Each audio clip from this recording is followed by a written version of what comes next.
Dude, we've got a massive GOP dysfunction right now.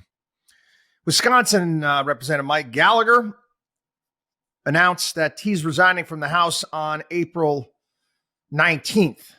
Which is nice because I think Congress is going on vacation again now for another couple of weeks. So he'll be on vacation for another couple of weeks and then he'll resign. Ken Buck resigned on Friday. Well, so what do we got now?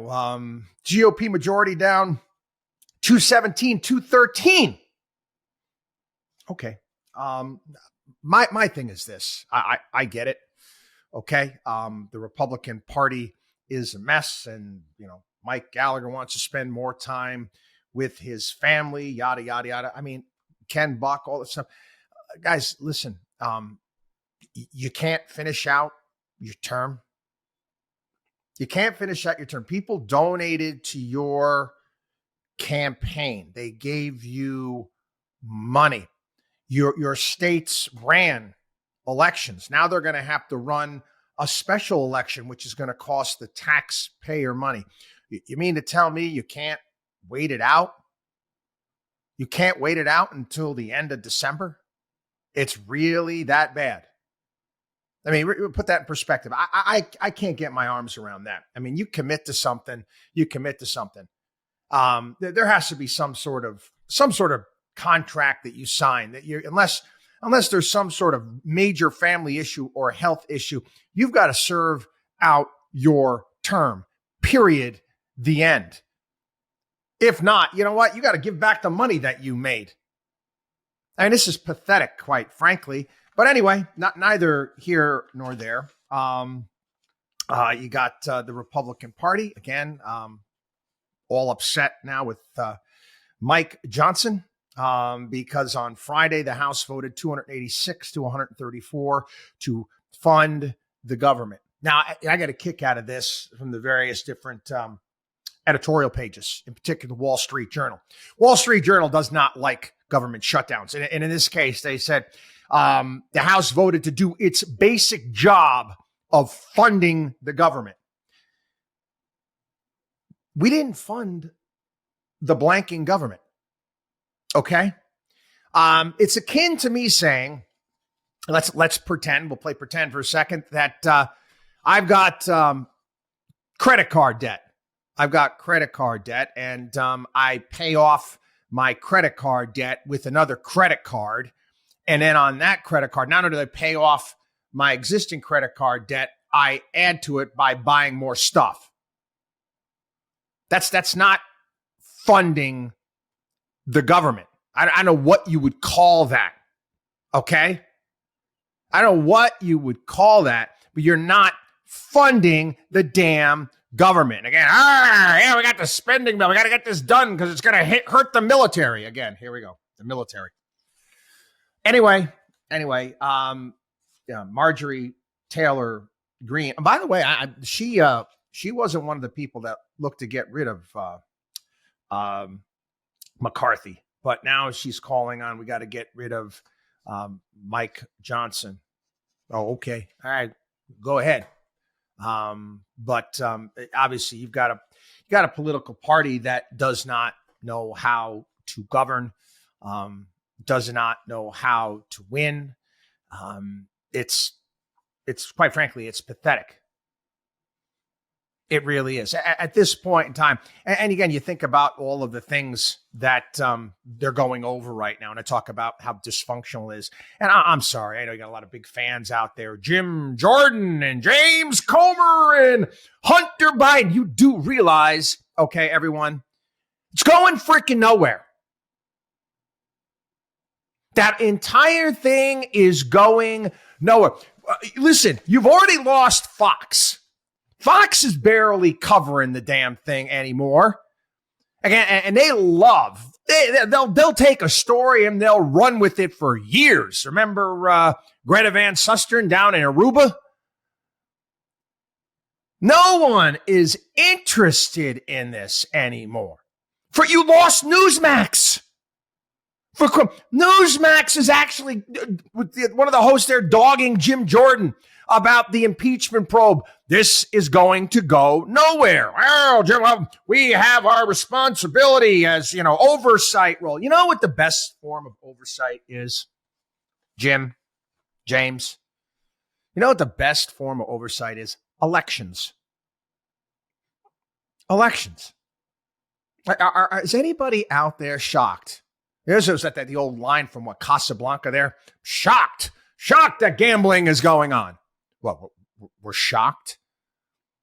We're shocked that politicians enrich themselves and trade on their name. I'm not. I'm not shocked at all by this. And I said this from the get-go when they started this entire thing, and this is stupid. I said, Joe Biden's a piker. He's small potatoes compared to the Clintons. Small potato. I mean, look at some of the fortunes that have been amassed by members of Congress, yet we, the people, continue to vote them in again and again and again and again and again. It's our own damn fault. And your stupid investigation that's been going on, you could have highlighted it. You could have talked about it in the media, and you could have used it to maybe replace some of these people and talk about that type of corruption. Take it to the American people. And you could have gone out and played it different. We're not going to, you know what? We're not going to hold any hearings. Okay. We're not going to hold any hearings. We're going to bring this information to the American people. We're going to trust the American people that they're going to vote these people out of office rather than to waste taxpayers' money on these impeachment probes that go nowhere. Because that's where they go. Going nowhere fast. And tried to be somewhat intelligent. Maybe play a little bit of 3D chess. But again, Republicans aren't that smart. They don't even play chess. They don't play checkers. They play Candyland. They're so damn stupid. We told you that this thing was going nowhere from the get-go. Yet they keep doing it. I remember Trump. I'm going to go back. I want to go back to let's go back to Trump versus Biden. Do you remember the debate that Trump lost to Biden? And Trump's big angle of attack was to go after his son. Do you think that resonated well with the American people? Do you ever think about lifting yourself above and saying, you know what? We wish your son well with all of his problems, and take a different tact, because what you're doing, you may rile up, the MAGA types that are going to vote for you anyway. But the whole idea, in order to win elections, is to bring more people over to your side, and you're not doing that. And your impeachment probe and all this other stuff. I know, and Burisma and Ukraine and oh my God. You mean to tell me that, again, you shocked? Are you shocked at all that these politicians are tied in and corrupt? For crying out loud. Joe Biden was claiming to be a professor at the University of Pennsylvania. He actually got money, got millions of dollars to not teach a class. You shocked by this? I'm not. I'm not surprised by, how this works. People, it was funny. It was actually the Democrats brought this up. Who was it? It was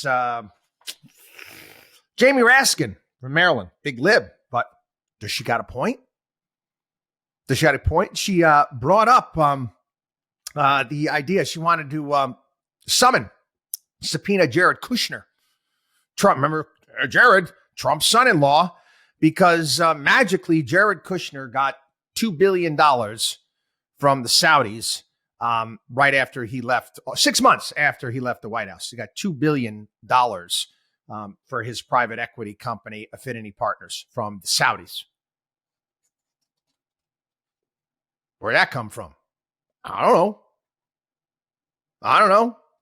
Again, this question has been brought up before. Where'd that money come? How'd that make? I know. Again, Saudis will throw money at anything. I understand that. They got it coming out of a faucet every single day. But, it got tabled because Republicans, have the majority on the committee.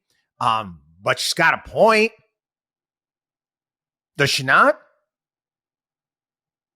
So again, you talk about, Jordan in his interview on Newsmax, we got, what did he say here exactly? He said, we got a responsibility.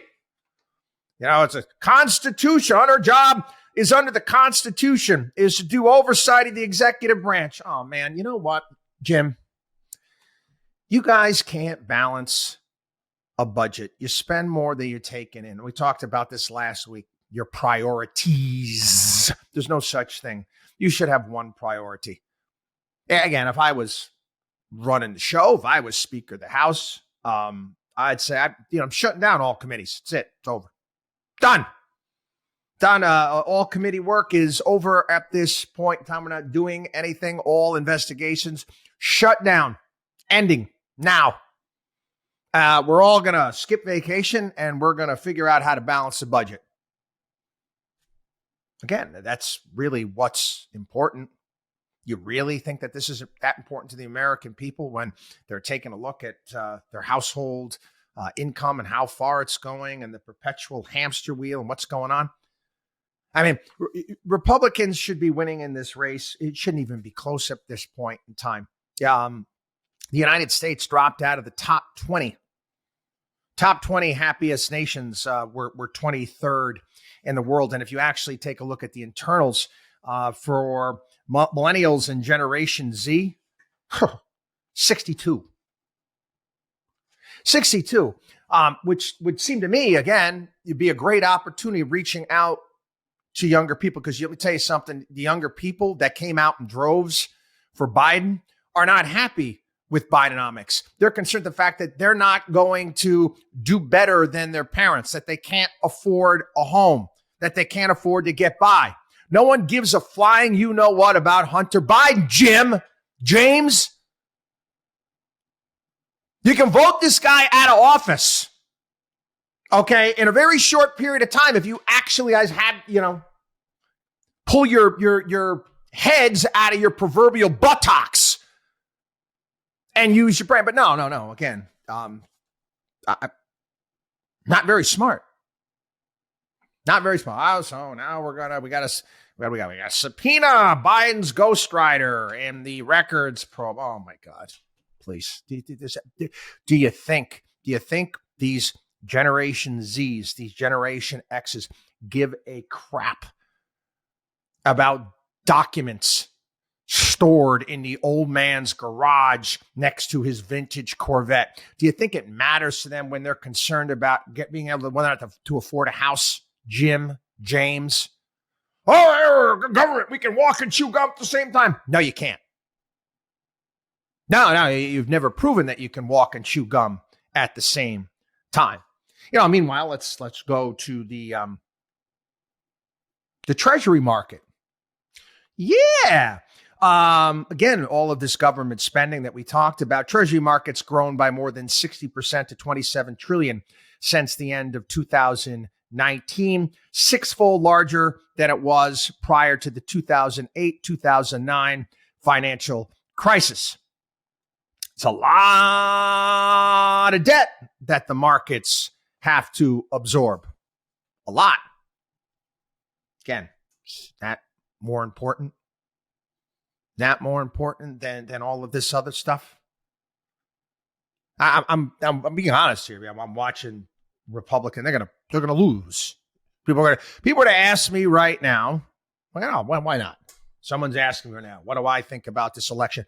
I think it's no red wave. I don't think at this point in time, do I think Donald Trump is going to win? No. Now, again, a lot of things can happen from here to there. But I think if the election were held today, no, I think that the Republicans would lose the House, maybe, just maybe, come close in the Senate, and Biden would win re-election. I don't care what the polls are telling you.